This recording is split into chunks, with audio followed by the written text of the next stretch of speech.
Old Hollywood was a secret place. Now everyone knows what stars do. If something bad happens on a movie, we hear it right away. But not in old Hollywood. From the 1920s to the 1960s, studios hid everything. If a big star did something wrong or got fired, no one knew. Only rumors and gossip came out later. But old Hollywood had scandals too. Some of the most famous and loved stars of that time lost their roles in big movies. And the reasons were shocking and sad. Here are some true stories of actors who got fired from movies.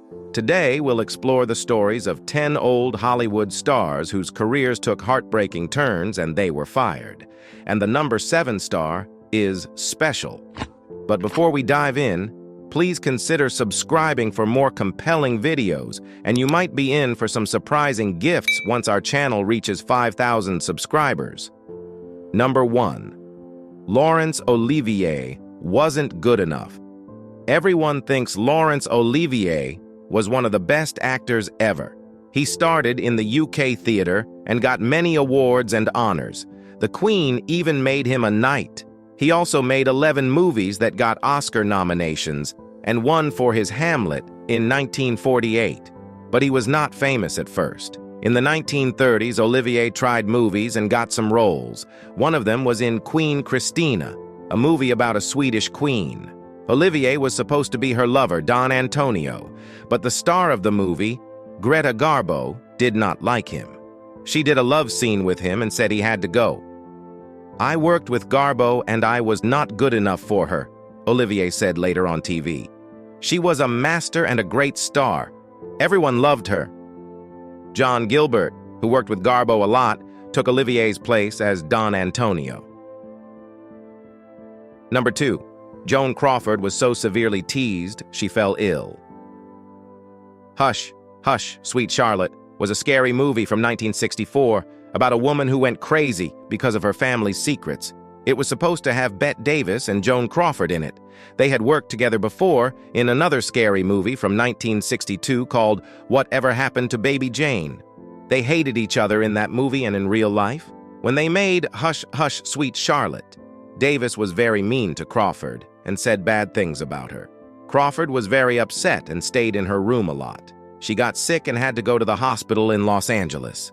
The movie went on without Crawford. Fox lost a lot of money every day because of the delay. The insurance company told them to find another actor or cancel the movie. They chose another actor, Olivia de Havilland, who Davis liked. Crawford found out she was fired when a reporter called her in the hospital and asked her how she felt. Number 3. Clara Bow asked to be fired after a horrendous trial. Clara Bow was the icon of the 1920s. She was a young, free, and stylish woman called a flapper. She was also Hollywood's it girl, a star who everyone wanted to see. She acted in many silent movies like True to the Navy, Her Wedding Night, Love Among the Millionaires, and Wings, the first movie to win an Oscar. But Clara Bow had a lot of trouble in 1930. She gave her money to her secretary, Daisy DeVoe, but it was a bad idea. DeVoe stole from her and tried to sue her. DeVoe also took some private letters from Bow and showed them in court. Bow was so ashamed that she went to a mental hospital in 1931. She asked Paramount to fire her from her next movie, City Streets. She quit acting and moved to Nevada with her husband, Rex Bell. Number 4. Vivien Leigh's bipolar diagnosis precluded her from working. Vivien Leigh was a famous actress from Britain. She played Scarlett O'Hara in Gone with the Wind, a big movie from 1939 based on a popular book about the Civil War. She won an Oscar for that role and another one for playing Blanche Dubois in A Streetcar Named Desire in 1951. But soon after her second Oscar, her health got worse. The Hollywood Reporter said that Leigh had bipolar disorder or manic depression. This means she had very high and low moods. She started to act strangely on the set of Gone with the Wind in the late 1930s. There was no good medicine for her then. She was very sad and scary to the people who made Elephant Walk, another movie she was in. They called her husband, Laurence Olivier, to come to Sri Lanka, where they were filming. He could not help her, and they moved to Los Angeles. Leigh still had mental health problems there. She was very depressed and swore at others on the set.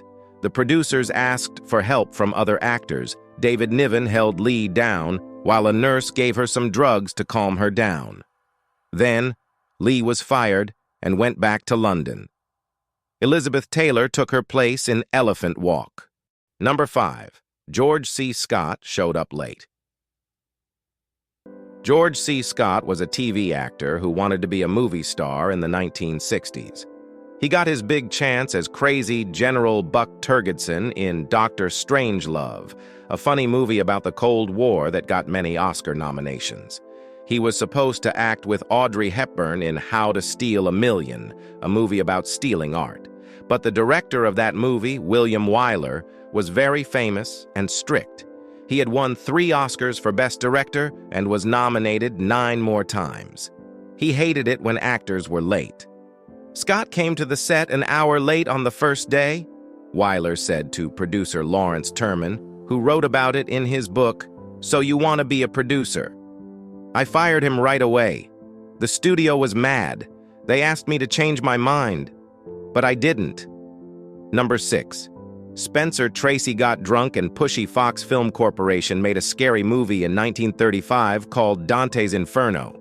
It was based on a poem from the 14th century called The Divine Comedy.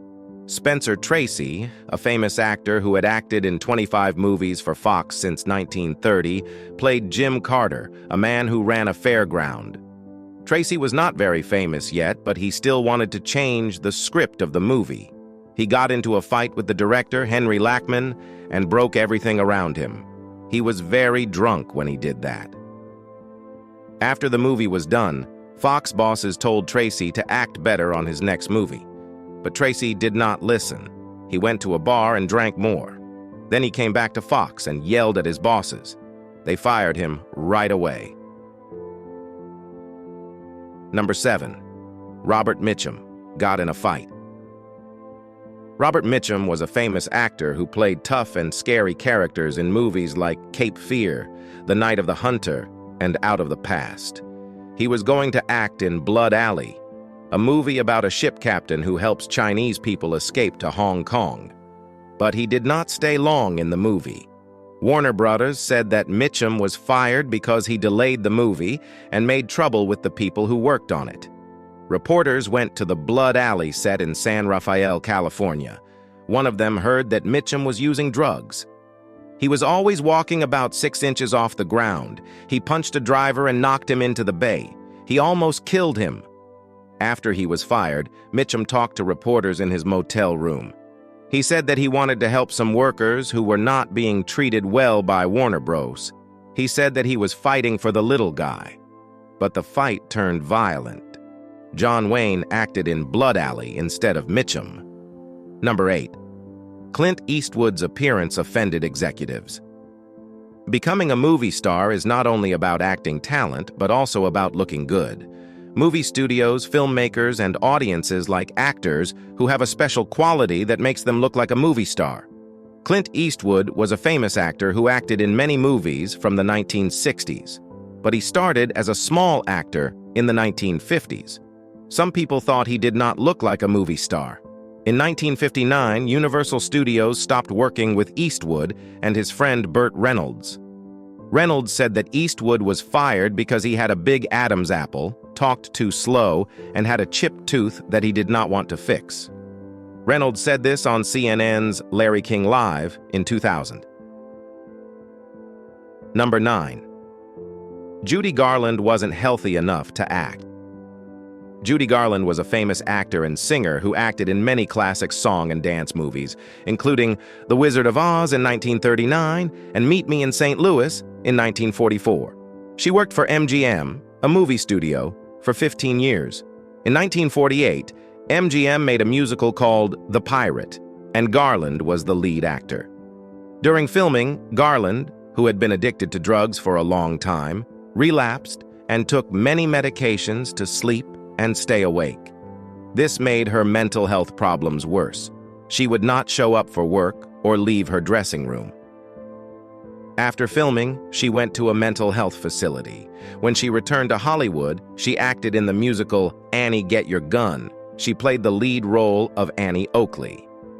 However, MGM executives did not think that Garland was doing well. After 1 month of filming, they fired her and hired Betty Hutton instead. They said that Garland was late to the set too many times, sometimes drunk, had gained weight, and was too unreliable. Number 10. Ray Milland refused a role. Ray Milland was a famous actor who acted in many movies for Paramount Pictures. He acted in comedies, westerns, and adventures. In 1945, he acted in The Lost Weekend, a movie about an alcoholic writer who drinks too much for 4 days. Milland was not sure if he could act in such a serious movie. He lost weight for the role, got drunk in public, and went to a hospital for unhoused alcoholics. Milland won an Oscar for Best Actor in 1946. He thought he would act in more serious movies after that. But his bosses at Paramount Pictures did not agree. In 1948, they told him to act in a thriller called Bride of Vengeance. Milland did not want to act in that movie. He said that the role was not good enough for him and that the movie would not be good. Paramount suspended him for 2 months. They replaced Milland with John Lund in Bride of Vengeance. If you liked the video, please hit the subscribe button for more interesting videos.